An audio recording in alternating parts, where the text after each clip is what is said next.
Do you want to kick this one off? Sure. It's a little bit of a hard one. It sure is. Welcome to our sad little Yeah. podcast. Welcome to Please Bless This Podcast, the podcast where two sisters talk about all things Mormon and pop culture. That's you and me. That's our role.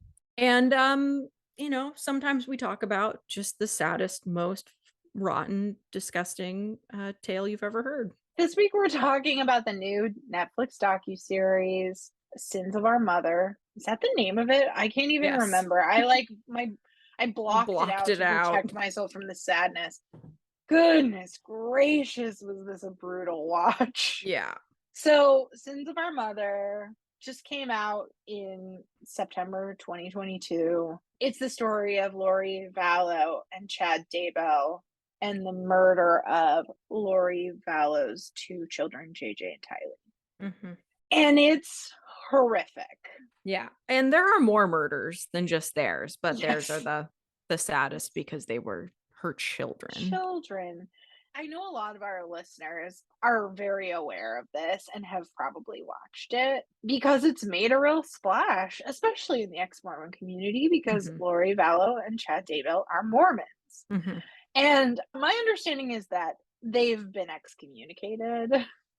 But regardless, Mormonism was the foundation of their beliefs, and they were Mormon until pretty far into their journey of extremism and murder. Yeah.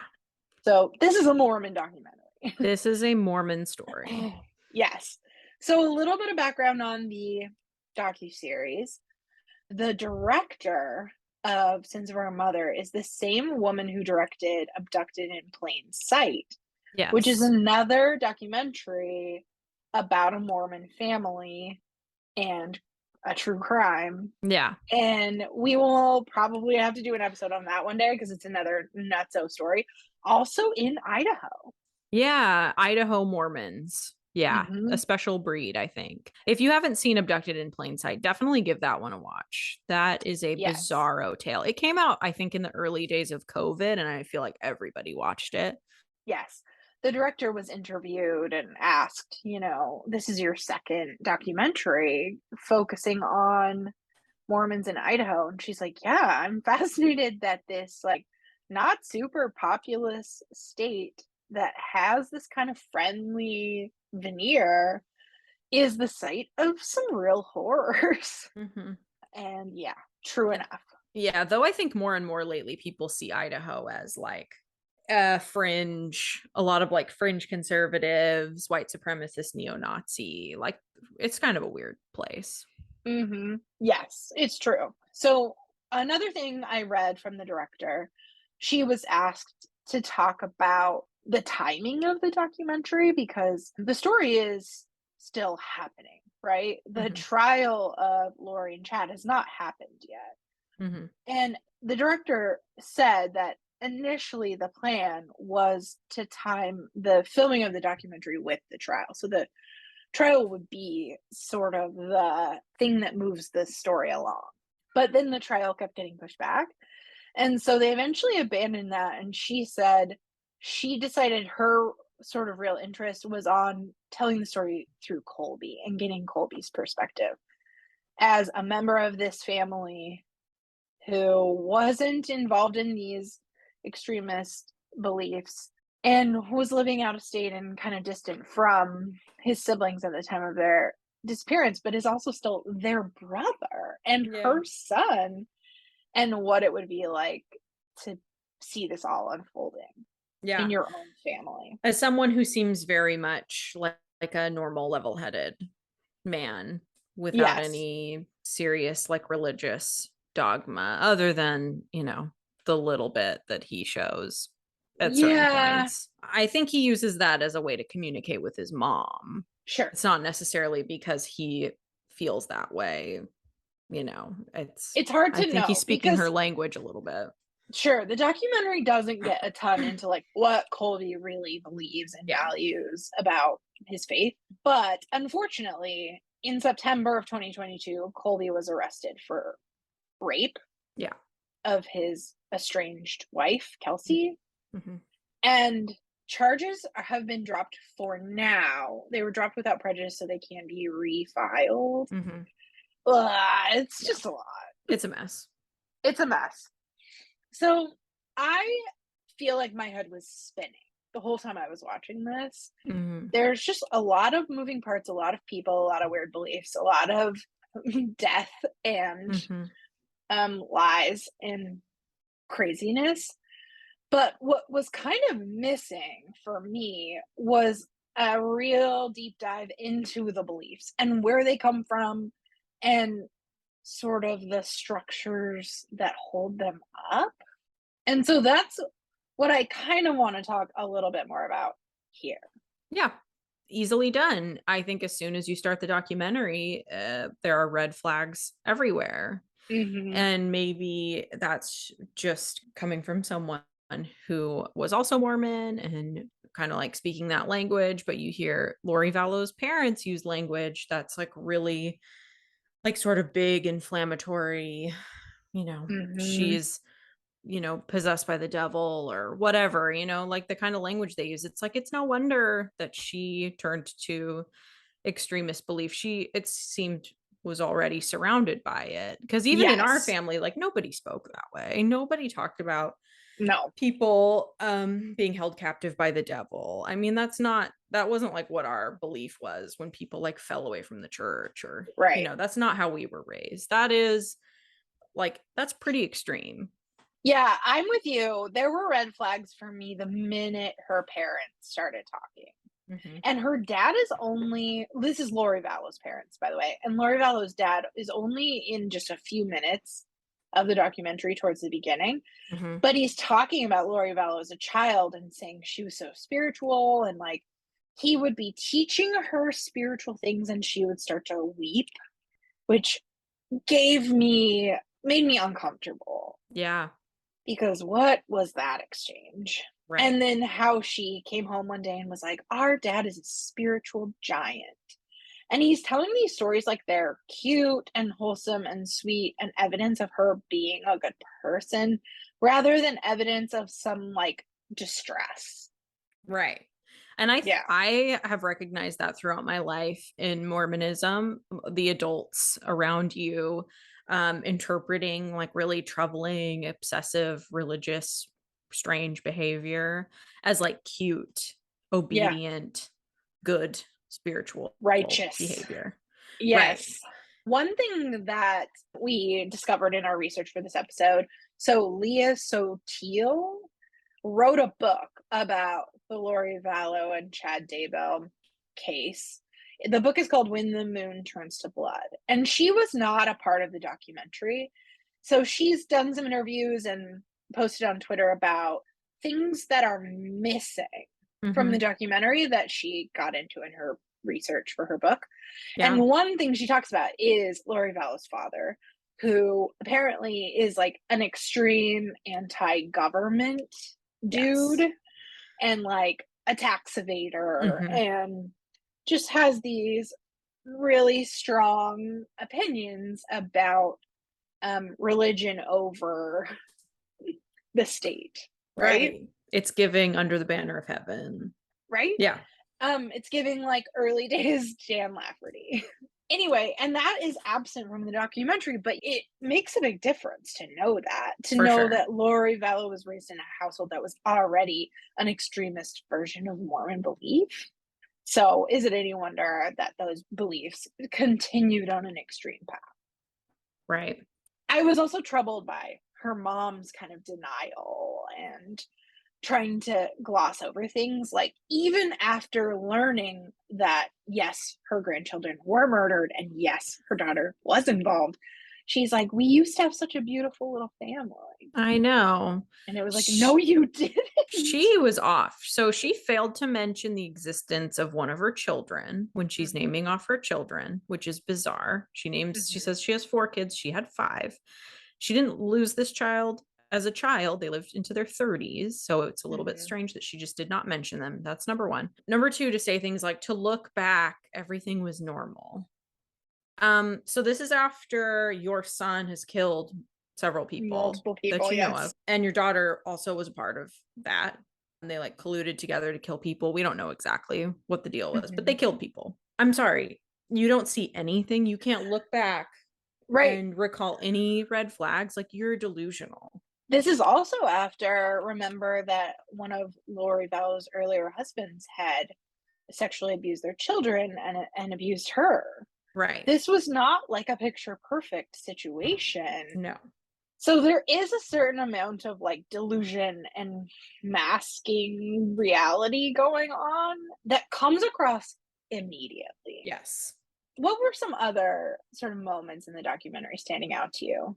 Obviously, Lori's obsession with the temple and with Mhm. temples and the experience in the temple was very interesting to me. I mean, obviously, I know that people love the temple. People keep pictures of like the temple where they were married in their home or their Mhm. favorite temple. People have a favorite temple. But I just feel like knowing what goes on in the temple, now that I Mhm. do know that, being like post Mormon and having heard from people who've gone through, that's fascinating to me. It's really interesting how people will like romanticize and kind of like blow up temple experience into this like sort of Mhm. fantasy.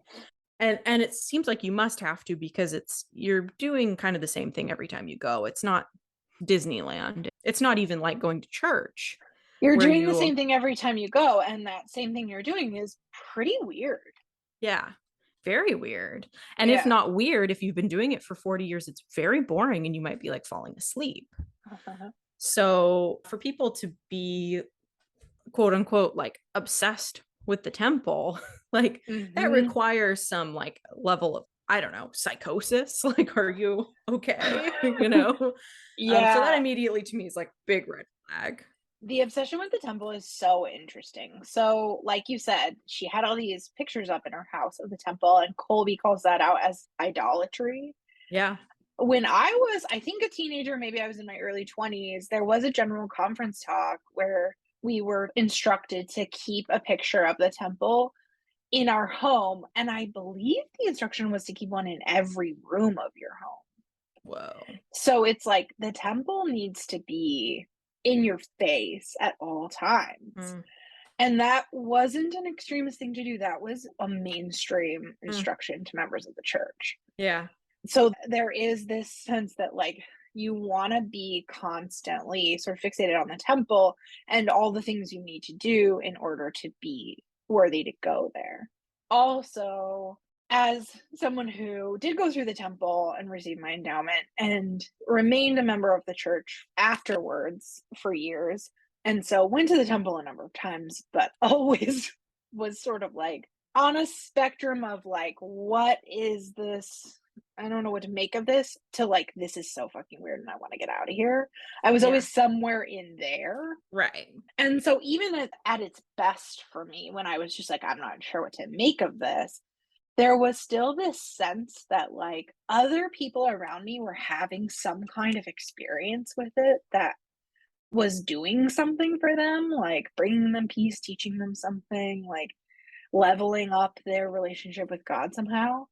And that I was missing it. I Yeah. wasn't getting it. Right. And Well, to the point that you could literally feel people watching you trying to gauge what experience you're having. Like, I remember going to the temple with, like, our mom, right? And she's kind of watching me to see, like, "Are you feeling this? Are you into this?" And I'm uh like, "Ah, no. yeah. I don't I don't Sorry. want to." Yeah, well, if they're anything like Lori Vallow, they're having straight up visions and Right. receiving revelation and like forming relationships with the angel Moroni. Mhm. So that's what you were missing out on. Right. But, like, I guess what I'm thinking about with that is how does someone get to a point where they think they're being visited by spirits in the temple? Well, you sit in the temple and it's kind of weird. And you're like, I gotta feel something here. This has to be sacred.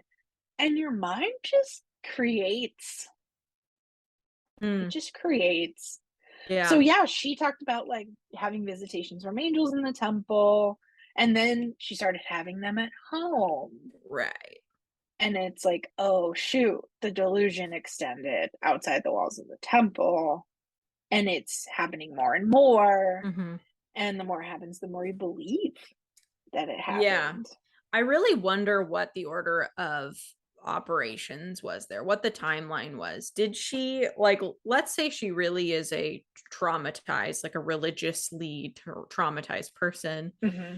and it really like kicked off with a true delusion, as Mm-hmm. like a psychotic event or something, Mm-hmm. you know, like I wonder if that happened, which then led to blah blah blah blah blah, Yeah. or if maybe it started with a lie because she was really concerned about having the appearance of being like a highly spiritual, very good Mm-hmm. Mormon woman.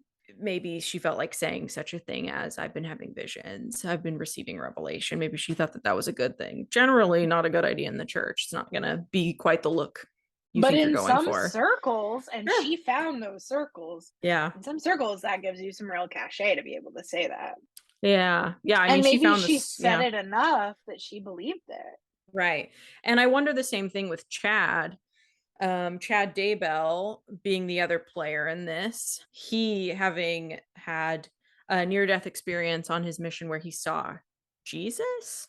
Am I right?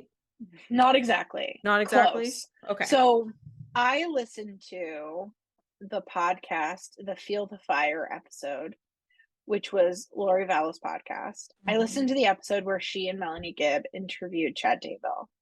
Mm, So just let me say too, the Feel the Fire podcast has been scrubbed from the internet yeah. um since all of this news broke. But there was another true crime podcaster, J is for Justice, Okay. who somehow found the audio and reposted it to their YouTube. Hmm. So that's where I found it.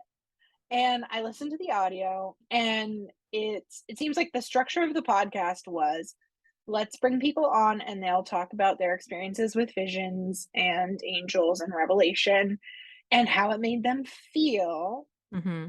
fire. Yeah. And then we'll all feel it together and you'll feel it too. And we'll all just be uplifted by this feeling, right? Okay. Yeah. Anyway, so Chad Daybell comes on and he talks about how he had a difficult experience on his mission, not a near death experience, but he prayed and saw Jesus. Oh, okay. I feel like it was explained as an NDE in the And documentary. he had a near death experience Oh, prior, okay. and he had another one later. Oh, okay. And honestly, I read a couple of different accounts and they were a little shifty, so Hmm. the timeline is a little confusing. But Yeah. in short, he saw Jesus and he had some near death experiences where like angels, but also his dead grandfather, like showed him visions of the last days, gave him some instruction. Although in the podcast he says very little about any of that. He just says that the angel was like, your granddaughter is really cute, because he was like imagining when he would have grandchildren. I don't know, it was Okay. honestly not a lot of substance. Hmm. But yeah, so he, as a missionary, and we've already talked about the trauma missionaries are Yeah. experiencing, Yeah. is so overcome that he believes he's seen Jesus. Yeah. And then in the documentary, it talks about how he goes on to set records for baptisms in his mission. Yikes, red And I flag. wrote in my notes, oh, you never trust those people. Yeah. Yeah. I never trusted the people who were like, we're baptizing an extreme number of people all Mm. the time. I was like, what's going on over there? Yeah. What are you saying? What are you What are you telling them? saying? What kind of manipulation tactics are you using? Who are these people? How vulnerable are they? Right. Are you using some of your own weird dogma and your own Mhm. like end of days beliefs to like scare them? Are you Right, making stuff up? right. But I will say that that would seem to confirm that you've had a real experience, right? If you're Chad Daybell and you're like, I think I saw Jesus, and I'm telling people about it, or I'm telling people whatever, and they're really flocking to it more than Yeah. anybody else, I must be special. Yeah. That is interesting. I just wonder with both of them, what came first, the chicken or the egg?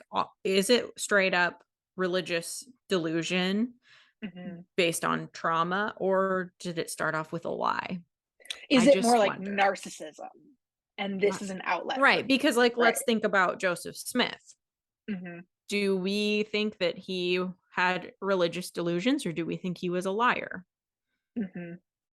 And I know that there are folks, even in the ex-Mormon community, who think Joseph Smith really genuinely, like, believed in God, wanted to bring people closer to Christ, Mhm. and he was like, "These are some white lies that are gonna help that cause." Yeah. Uh, Nonetheless, a lie. sure, sure, right? Yeah. So what's the motivation? That's impossible to know. Yeah. I will say one more thing though about Lori Vallow and the temple. Mhm. So in the docu series, there's some audio that I assume is taken from her podcast. I don't know what it's from. They don't say, but Mhm. it's her talking about how after her divorce from Tylee's dad, who Mhm. was the one who was sexually abusing the kids and abusing her, Mhm. she was in a really dark place, understandably so. And she talks about how she wanted to murder him. Yeah. And That's instead interesting. of murdering him, she turned to the temple. Yeah. And I noted that, and I wrote in my Yes. notes, maybe turn to a therapist too, Right. maybe turn to some other sources too. But if you're seeing the temple as this space that's going to heal you from something as dark as that, yeah, you might pile some other expectations onto the temple and Mhm. really kind of cling to them. Right. It's interesting though, because I noted the same thing, but I wondered if it isn't just about healing her and her family, if it's not about like preserving her reputation. Like, oh, this is another thing that's happened to me that Hmm. has like tarnished the expectations of me, has tarnished what everybody sees, but also like how I think Hmm. about myself. Because she clearly is a woman who thinks that she feels a lot of pressure to be some Yes. spiritual leader in her community, be a light, and to be a perfect Mormon and to have that perfect appearance. And Yes. repeatedly, life just keeps serving her a big plate of something else. And we see that in the clip in the docuseries from her Mrs. Texas pageant Hmm. days, where she literally says, I'm a ticking time bomb Yeah, yeah, because she there's does. so much pressure to be perfect. Yeah, I mean, she identifies the problem right there. right. I wanted to say one other thing going back to that episode of the Field Fire podcast with Chad Hmm. Daybell. It was just so freaky, Katie. Like, people should listen to it. It's really weird. And again, Hmm. not a lot of substance. Like, they do a lot of talking about what Jesus looks like. And Lori's like, does he have piercing blue eyes? Mm. And Chad's like, yes, though I'm not saying he had them in his mortal state, but as this resurrected, perfected being, yes, his eyes were piercing blue. I mean, just weird stuff. And like, what is this? What's the point, What's the right? point of that? Are you trying to sleep with Jesus? It's weirdly sensual, and they're talking in very like breathy, bedroomy kind of voices to each other. And they're like, do you feel it? Do you feel the fire? And I was like, "Ugh." And it triggered a memory for me that Oh. I have not remembered in quite some time. So this is a little bit of an aside, but relevant Mormon experience. So when I was a BYU student, and also when I was in the MTC, the Missionary Training Center, before leaving on my mission, one of the things we were tasked with doing as either like a civilian volunteer or a mission prep volunteer was working in the church call center at the Mm. MTC. If you like see a commercial for a Book of Mormon or a Mormon video or something, often in the middle of the night on like cable access, right?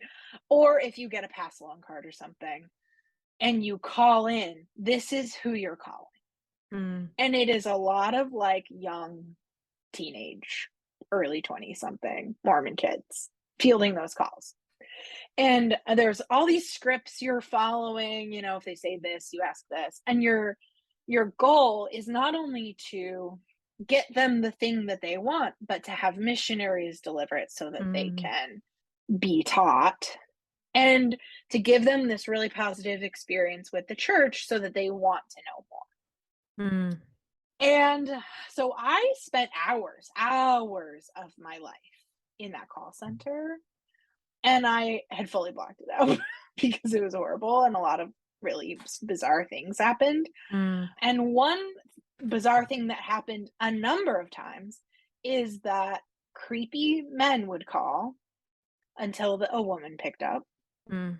Like, they would call, hang up, until a woman picked up, and you could sort of track it. Like, the people running the call center could sometimes intercept this. They could recognize patterns. But anyway, regardless, I was reached a number of times by men who were masturbating Mm. and being like, "I'm feeling this spirit right now. Do you feel it?" Jeez. And I was really naive Mm. and was like, I'm supposed to be helping this person and giving a good impression. And so sometimes it would take you a beat too long. That's a poor choice of words on my part. Yikes. A moment too long to realize what was happening and to hang up. And that happened to me, Katie, many times. What? Hmm. Oh, Elisa, you've never shared this with me. No, because I didn't want to remember this. But Mm. listening to them talking about, like, do you feel the fire? We all Yeah. need to be feeling it. I was like, oh no, what memory is landing in my brain right now? Ah! Mm. If only you had known of their podcast, you could have been like, sir, can I direct you to this weird, freaky podcast? I think There's you'll a like group that. of people who are right, in line with what you want to be doing, I think, and I'm just gonna send you to them. Oh, you poor thing. I know, Just it's traumatized. like, it's funny, but it's also not funny. It was No. really fucked up and gross. Yeah. Anyway, just a How do we little move on trauma from that? dumping. I'm so sorry, everybody. That's okay. We're the audience for it. We love it. We live. So let's talk a little bit more then about like this ecosystem that upheld Lori Vallow and Chad Daybell. Or They met at a conference, a Preparing the People conference. mm-hmm. And we gotta say, Mormons love a conference.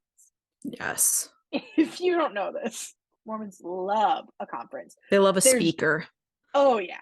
There's general conference, which is for the whole church, but there's also like local conferences all the time. There's board conference, state conference, youth conference, firesides.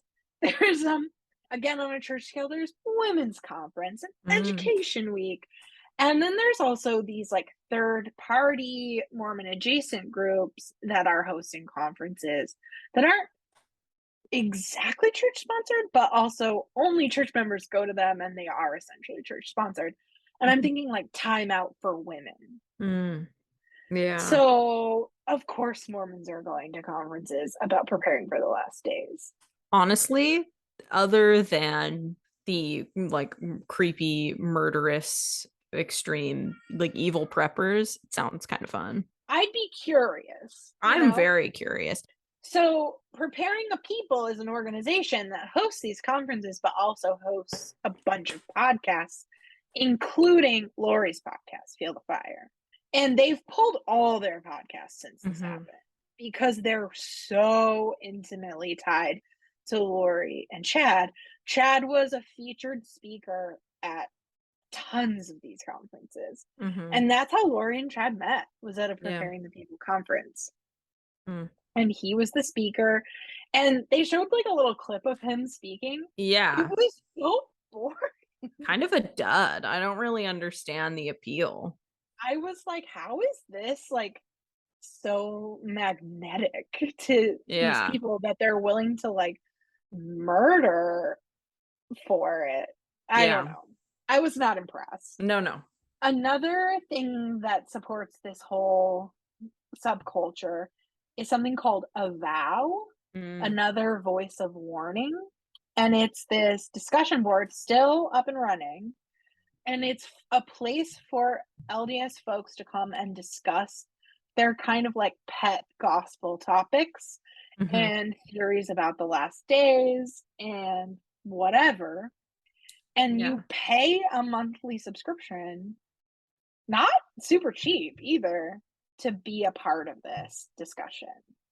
Wow. And Chad Daybell was a prolific poster on a vow Interesting. with a big following. Mm. And actually, the person who runs Avow stuck up for him Whoa. until a little too late for it to look good. Yikes. Yeah. Hmm. Makes you wonder, are you just like truly in the know and just like a bad person, or are you just that dumb that you just don't see what's going on?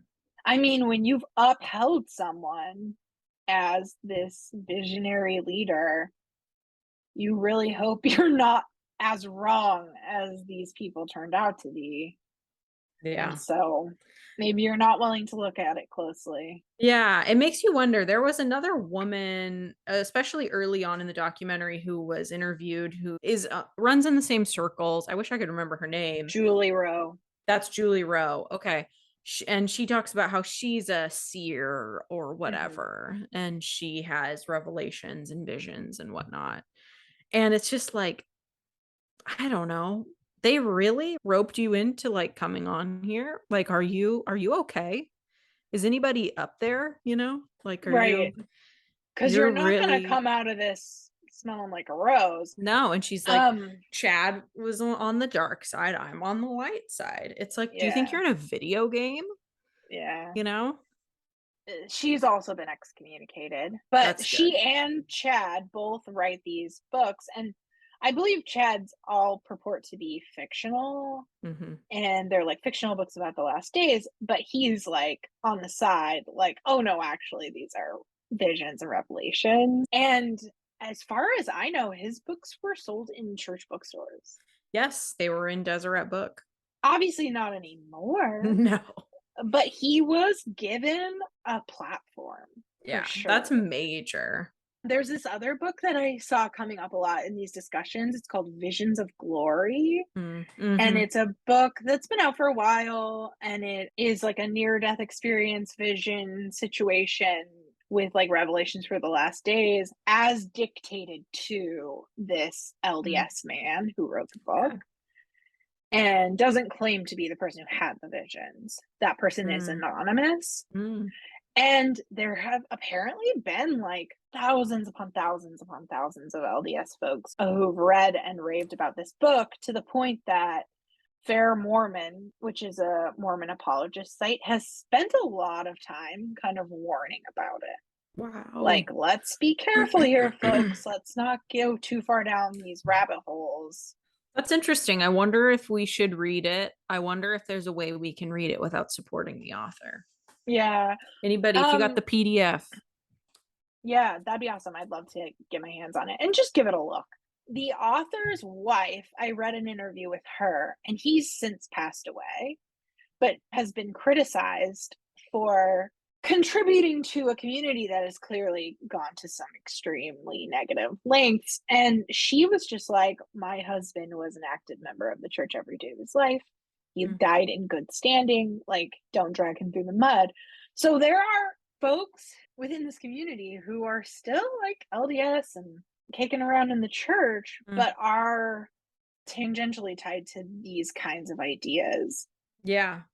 Just goes to show kind of what we've been talking about, like in the, let's say, in the educated episode. These people who have like potentially dangerous and definitely like fringe Mormon beliefs are Mm-hmm. still perfectly allowed to coexist within that Mormon ecosystem and be in good standing as long as they like kind of like keep it up, you're Yeah. keep up the image a little bit. Keep Don't up. go Yeah. fully crazy. Keep wearing a tie to church, Mhm. you know. Right. You got to keep walking the walk enough.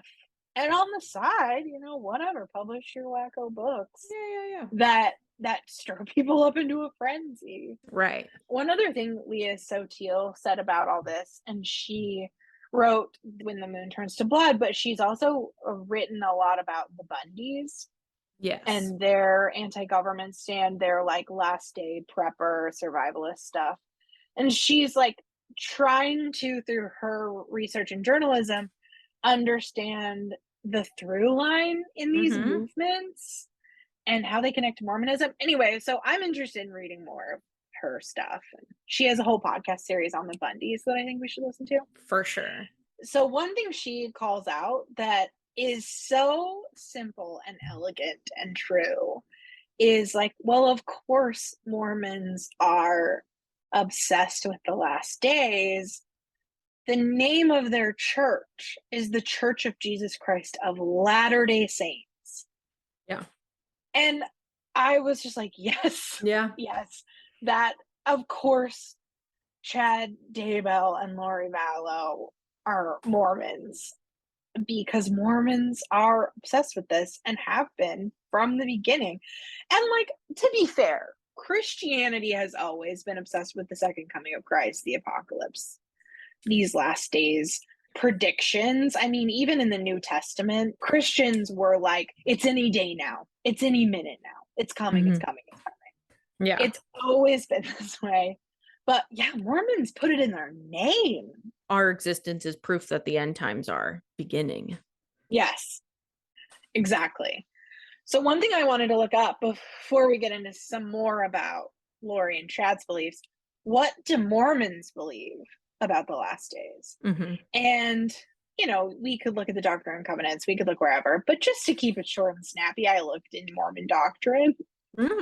Just to make sure it didn't get whitewashed. I looked in Mormon doctrine to see the real tea about what the church teaches, or has taught at least, about the last days. So a few things: plagues, pestilence, perils, commotion, famine, disease, disaster without parallel. And that's, I think, common to Christianity, right?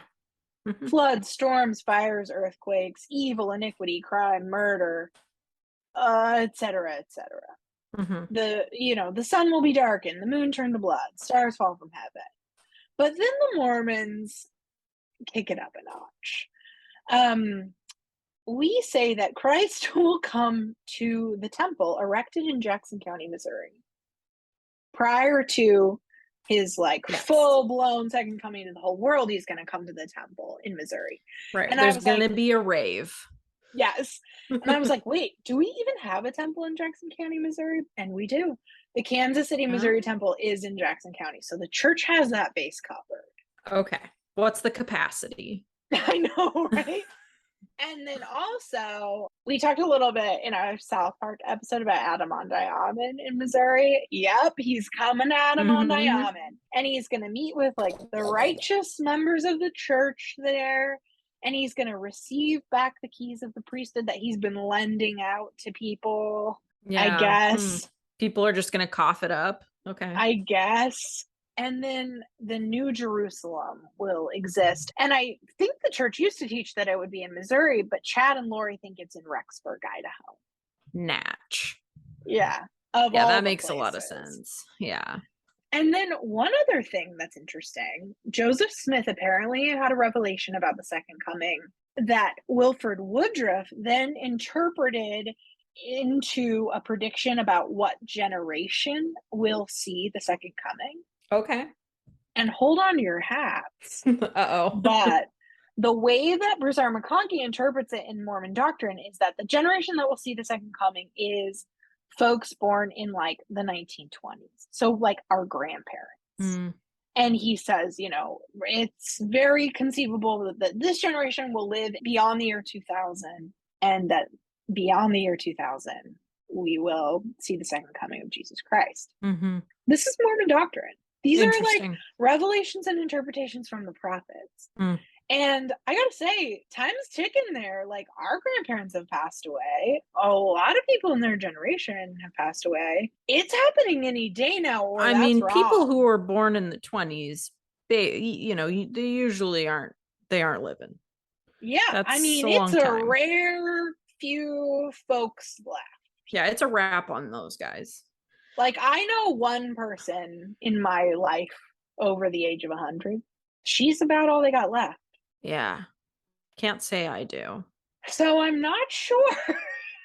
So yeah, of course, if they know this doctrine, which they have Mormon doctrine, they have access to these ideas, they're thinking it is on the brink. Yeah. And in fact, Chad Daybell and Lori Vallow believed that the second coming would happen on July 22nd, 2020. Which was not long before they murdered her kids. So there's maybe this sense that the end of the world is coming anyway. Yeah. there aren't going to be negative consequences for this, only positive, because Insane. this is all over. That's so crazy. I am getting a little bit of a memory of being a kid in Sunday school and being taught that the last days would be in my lifetime, but not the lifetime of the teacher. Like, I can't remember who said it. It was somebody our parents' age who was like, Yeah, you guys will see it, but we won't. And I was like, where are you getting that from?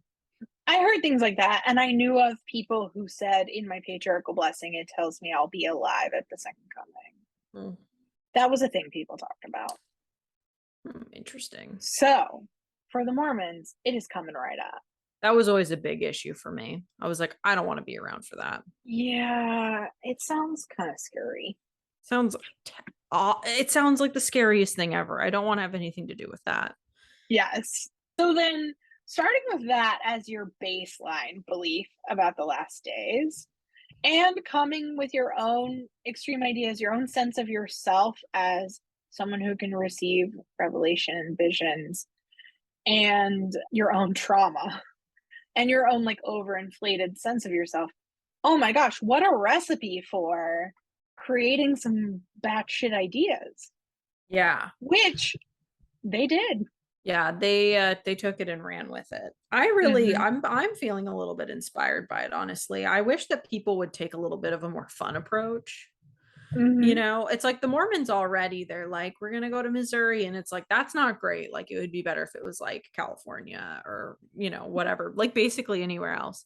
But like I said, it sounds like a little bit of a rave. It sounds a little bit like it's like kind of a scary, that's like a spooky Halloween, like a goth rave. And then we show up and everybody's like kissing Jesus. And, you know, it's kind of it's a whole thing. I don't know. Yeah.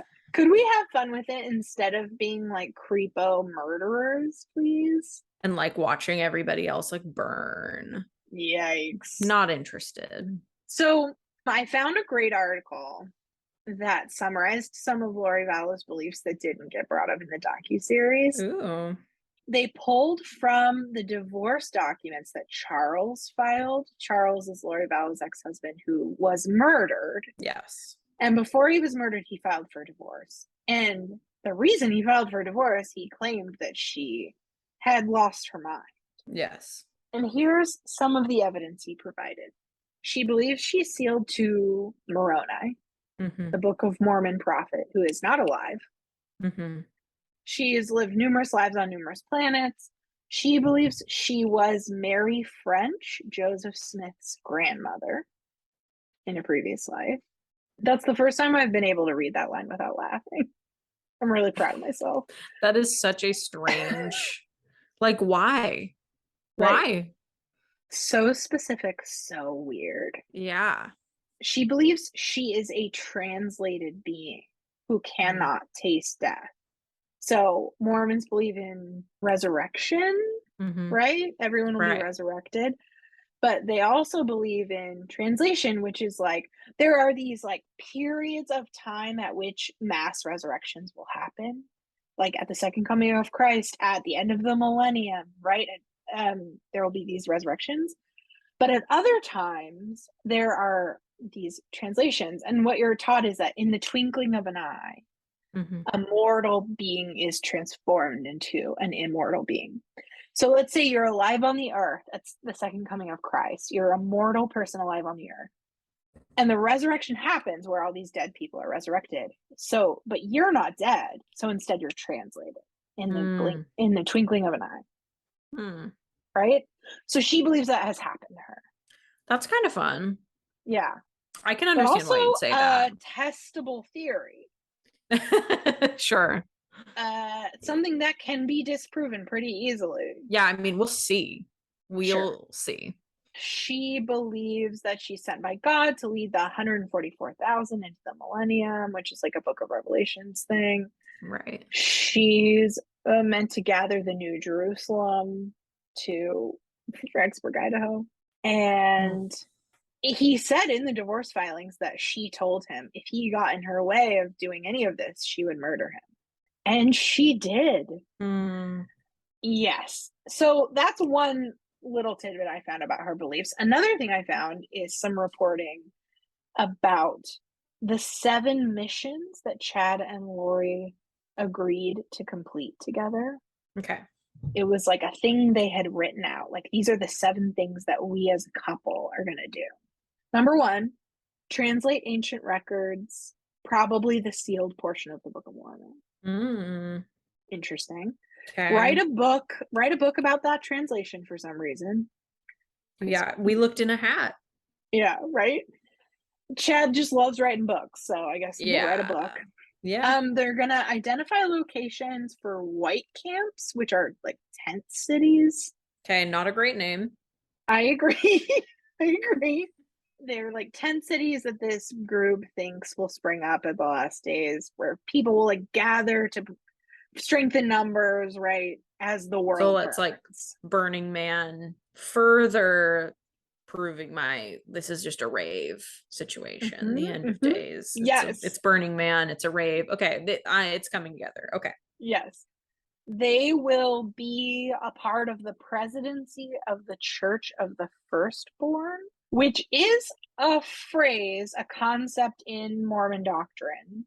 I'd heard of it before.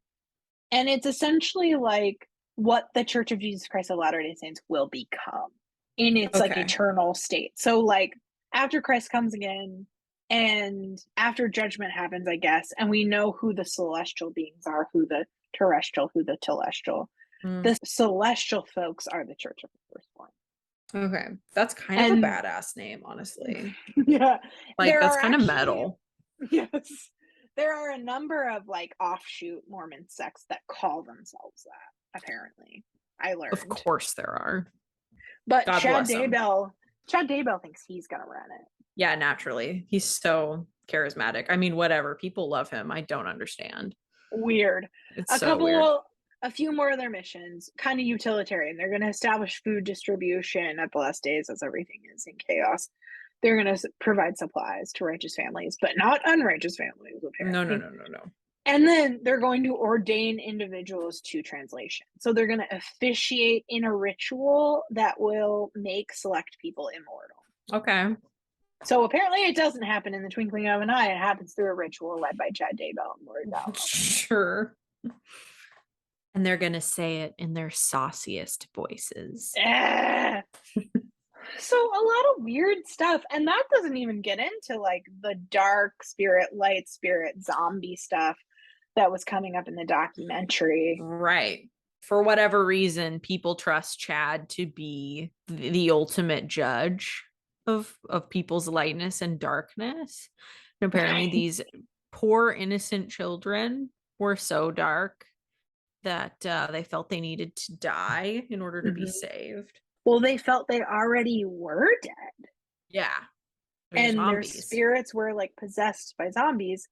And I don't know of any zombie adjacent Mormon teachings. No. But I do know of this sense that like of demonic possession being a real thing. And you know, there are like urban legends in Mormonism about demons being cast out of people. So sure, it's just a more extreme version of a thing that the church already teaches. Yeah, a very extreme version. A much more extreme version. Yes. But I do feel like we should say and it's not really the point of the podcast, but we should point out like the actual crimes that were committed by these people. It's hard to say who did what. There's not like a ton of evidence. There's enough evidence to prove that these people colluded in the murders of several people, but we do know that Alex, Lori Vallow's brother, killed her husband, Charles, and then it was Chad's wife that died next, right? Chad's wife was killed. Honestly, it's my personal belief that Alex probably killed all of them. I think that Alex was kind of he seemed like an already kind of a violent person, and like he even says in like recordings that he or his wife has said that he had complained to her that he was being used as a scapegoat. It's not out of the question to say that he killed Chad Daybell's wife, or Chad did it. We don't really know. We don't know because her autopsy has not been released. And so there isn't clear speculation about what happened to her, but we do know that the story she tells about being threatened by a man with, like, a paintball gun a Mhm. couple of days before she died, Mhm. that was Alex. Yeah. It lines up. Yeah, and then the children were presumably Tylee and JJ, Lori's kids, were Mhm, presumably killed by Alex. mhm. I can't remember who, but somebody saw JJ on the night that he was killed, and they actually believe that they saw his dead body being held by Alex, but they at the time thought that he was just sleeping. Ugh, So yeah, really terrible. Just just throwing that in there. We're talking about like a lot of the like bigger ideas and how it sort of connects to Mormonism, mhm. but at the heart of it were these terrible Horrible crimes. crimes. And I found that there are a couple episodes of Mormon stories where they dig into these crimes and this belief system that Chad Daybell and Lori Vallow had set up, and they talk with some experts about it.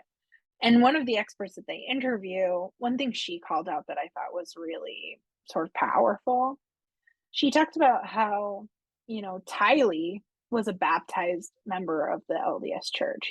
She hadn't been excommunicated at the time Mhm. of her death. She was a teenage girl who was LDS.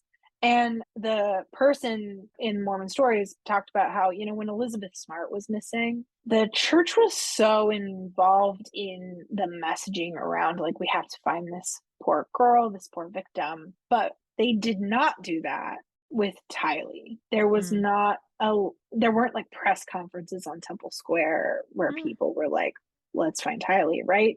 Mhm. So there was this difference in response.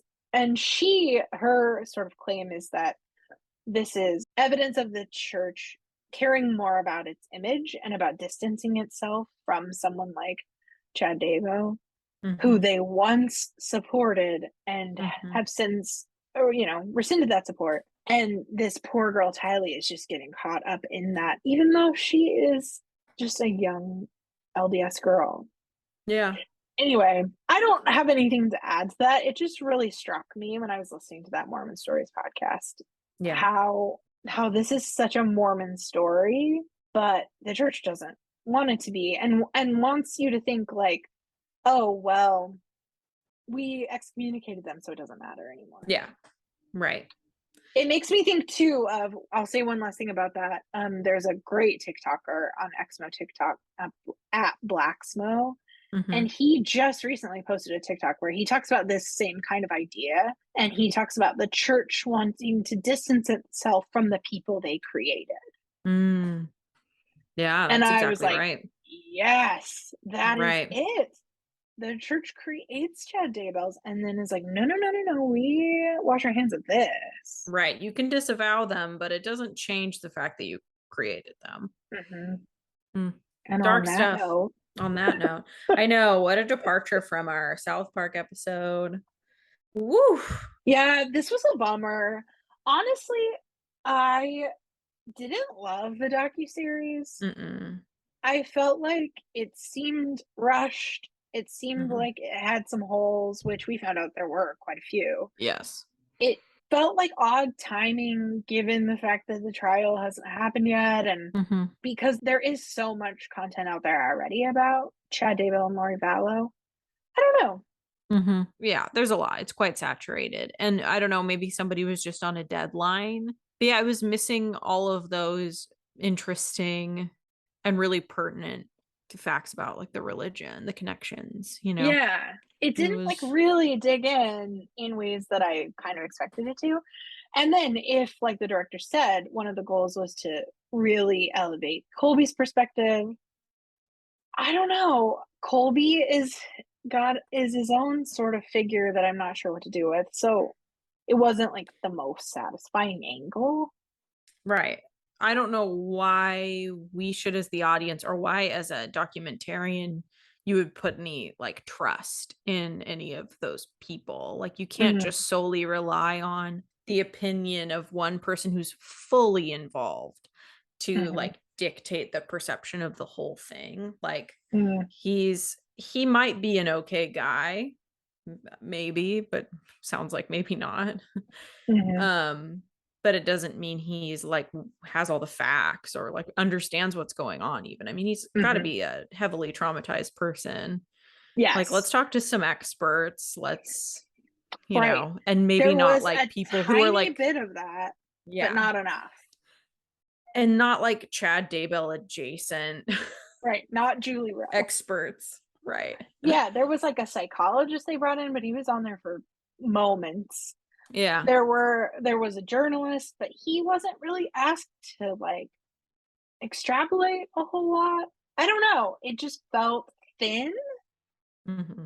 I will say though, one last little beautiful Mormon connection. While I was watching, there's this scene where they're in Hawaii and they've found Chad and Lori hiding out in Hawaii. And a reporter from East Idaho News is there. And he's like, do you know where your kids are? The world is praying for your kids. I have 3 kids. I know where mine are. You know, he's like peppering them with questions and they're ignoring him. I was watching it and I've seen it before, but I wasn't watching very closely. And I was watching it and I was like, I know him. I know that guy. That reporter was my BYU roommate's brother. Lisa, you son of a bitch. And I immediately text her and I'm like, I just saw your brother on a Netflix documentary. And she's like, oh, is it about the Daybells? And she said he's like kind of famous for this reporting he's done about them. That's And cute. anyway, just Mormonism is a small little world, is what I'm trying Lisa, to say. and you are fully entrenched. Without even trying to be for a long while. Yeah. Once you're in, you know the players. Out. Yeah. Anyway, just a fun little tidbit. Yeah. That is fun. Well, thanks so much for listening. Go ahead and give us a big old follow on TikTok, Instagram, Twitter. Like and subscribe on YouTube, please. If you would be so kind. It's a lot of fun, I think, to watch podcasts on YouTube. I think so too. So that's why I continue to post them there. Follow us wherever you listen to podcasts, and go ahead and rate and review if you're feeling generous. Yeah. If you're not, then leave it for another day. Feel free not to. And send us emails at pleaseblesspod@gmail.com or DMs on Instagram, TikTok, Twitter. Let us know what you're liking, what you'd like to see on the podcast. If you want to guest on an episode, all options are open. And thanks to those who have been reaching out with episode suggestions and general comments. We love to hear, and we do like base our plans on suggestions we get. So 100%. Send them our way. Yes. And on that note, please bless Charles Vallow. Ooh, please bless Charles Vallow. Please bless JJ and Tylee. Yeah, please bless the victims of these horrible crimes. Tammy Daybell. Please bless us that we may recover from this episode. Yeah. And please bless you all that you can maybe move on from this and have a nice, productive day. Yeah. Maybe. Please bless this podcast. Amen.